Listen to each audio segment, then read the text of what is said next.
I'm Dave Bosco, and this is Bosco 411. Today, we are talking about what happens after you get your vehicle repossessed.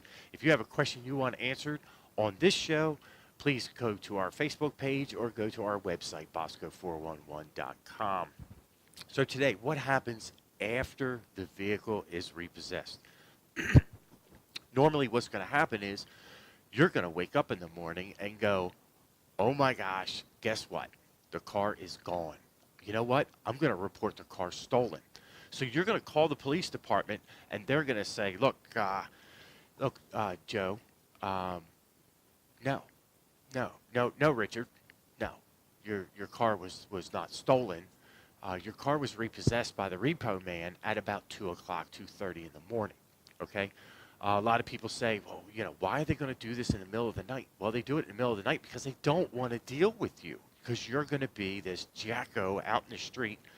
You're going to be this acting like this Richard Cranium out in the neighborhood. They don't want to deal with that, okay? So repo companies do not like to deal with the Richard Craniums of the world that are out there jumping up and down in the street. And I know, okay, over 25 years of dealing with repossessions and dabbling in repossessions, I do know what I'm talking about. Yes, I am not an attorney, but I can tell you after the repo, what you want to do is contact the bank as soon as possible.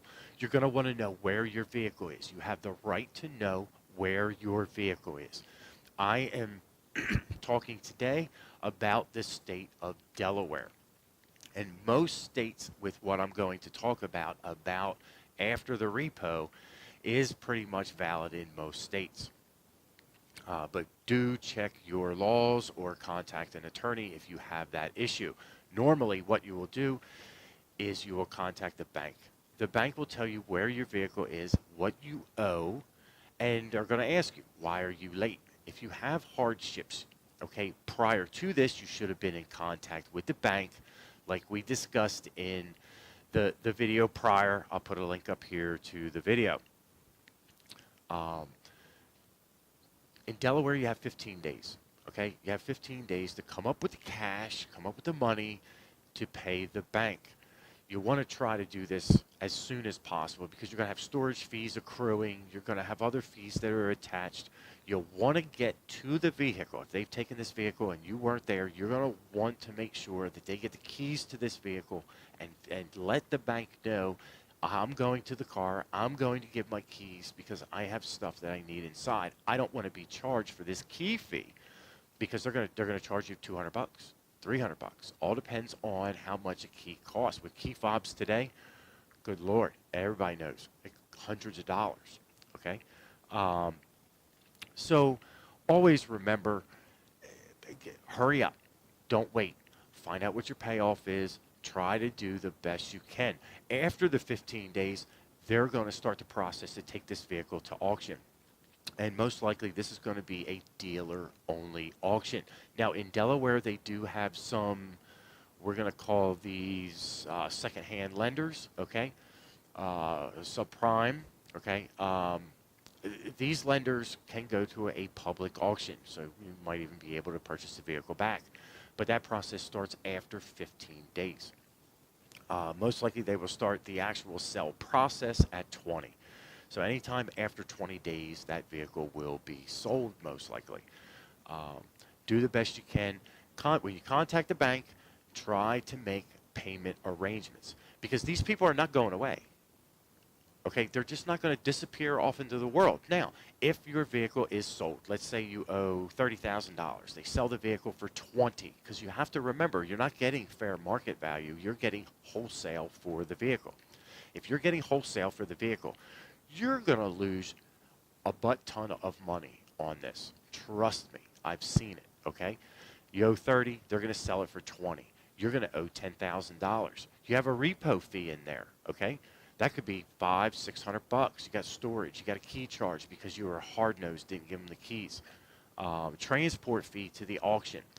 You're going to notice that they sell it, okay, You may think you owe $10,000. You may owe $15,000 because there may be $5,000 in fees on down, okay? Because there has to be a reasonable amount of fees. Now, there's that word, reasonable. And all you attorneys know, reasonable is sometimes not reasonable, but it's within the reasonable standards. You will be liable for the remaining amount of that money. Make payment arrangements. Try to get them paid off. If you can and your credit is still intact, go get a personal loan. Try to get this thing paid off as soon as possible. Get them off your back. They're going to do everything they can. They're going to attach your wages. They're going to send collectors to you. They're going to be calling. So do the best you can. Try to get yourself out of the hole, okay? The sooner you get out of the hole, the better that your credit is going to rebound, because this is going to stick with you for a while. So try to get a personal loan. See if that works. If it doesn't work, try to make the payments. Most likely, keep in mind, with a repossession on your credit, you're going to have a higher interest rate on the next vehicle that you purchase. So keep that in mind, because now you are considered a risk. So, hopefully nobody goes through these things. Wanted to go over this so you know exactly what happens after the repo, because you can get your vehicle back if you try really, really hard. So hopefully you learned something today. Contact an attorney if you need to. If your vehicle is repossessed and you think something was wrong or it just didn't go right, contact an attorney. Don't ever take your friend's word for it. Don't check out the internet. Make sure you go the proper route. I'm Dave Bosco, and this is Bosco 411.